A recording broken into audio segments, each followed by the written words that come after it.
Hello guys, it's me, Mythos, back at it again with yet another video. This one is the one, but it's about the news from yesterday that I sort of missed.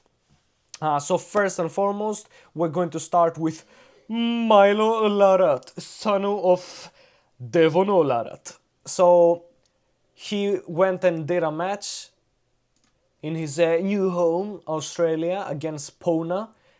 I think they were mostly messing around. It wasn't a real match. They kind of had a couple of ready goes, but clearly Pona was the dominant, the superior, stronger arm wrestler that day, especially on the right arm.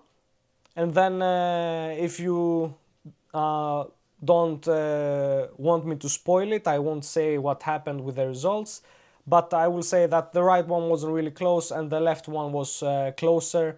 But like I said, it's not really official.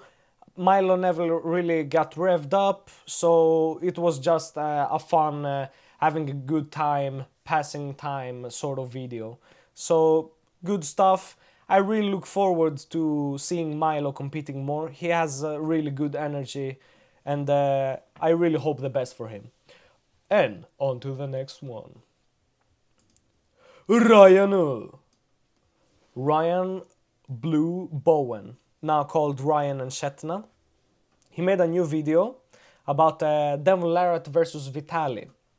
And it's been some time since I've seen Ryan active, but it's cool to see him back. He was always one of the greatest analysts when it comes to arm wrestling. And in this case, he talks about the different type of positions that the match could get into, depending on how strong Devon is and or how strong Vitali is and how much he can exploit Devon. So he goes into all those different technicalities, and at the end he believes that it's gonna be a closer match than the left one, and he says that Devon has multiple options to win, and there will have to be multiple different barriers that fail in order for him to lose. That was his opinion, and he's looking forward to see that match. And it's East versus West 23, the coolest card in Germany, Cologne. On to the next one. Benji Maku. Benji Mac drops the tightest BTS ever. So this one was really nice to see as well. And I used this picture in particular because I really love John. And then another moment that I thought was really cool was here at the end with Hermes. When John was talking about, or actually when Benji was asking him about coming back, they had this beautiful moment. And Brazink looks so happy in this video, and I love to see him this way. And if health does not allow him to pull anymore, it's unfortunate, but it's also amazing to have John in this sport. So let the GOAT commentate. Let him bring that greatest of all time knowledge on that table. Amazing stuff. That was the highlight for me. Learning that John Brazing is feeling good and he still loves the sport, even if he is not really planning to compete anytime soon. And then we also heard a little bit from Porkchop how Devon is currently training and how they are training in the Ottawa High Hookers. And they were also discussing that perhaps Hermes will train with Jordan Sonoev in the future and even with Devon, but after their match. So that will be interesting. We still don't know when that match is set, but it's going to be close. On to the next one. Arm wrestling news.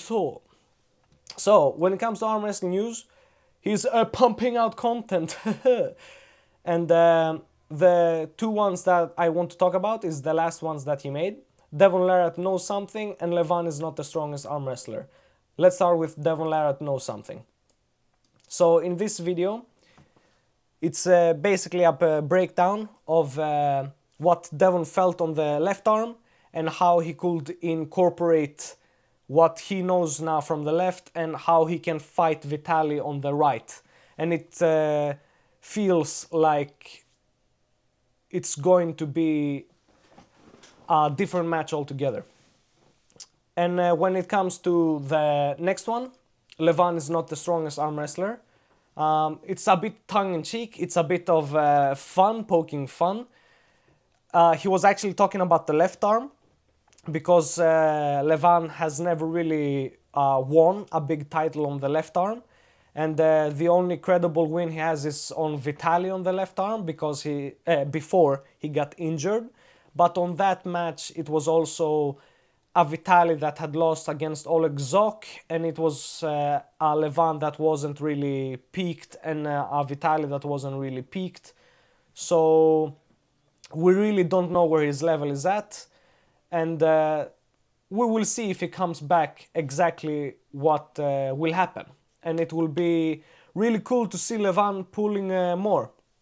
I don't want to say that like a lot of people are blasting on Reddit, more about that tomorrow, but a lot of people are really not liking Levan not pulling as much. But I also believe that it's a bit of the league's responsibility to change that, and also a bit of the athlete's responsibility to actually challenge Levan.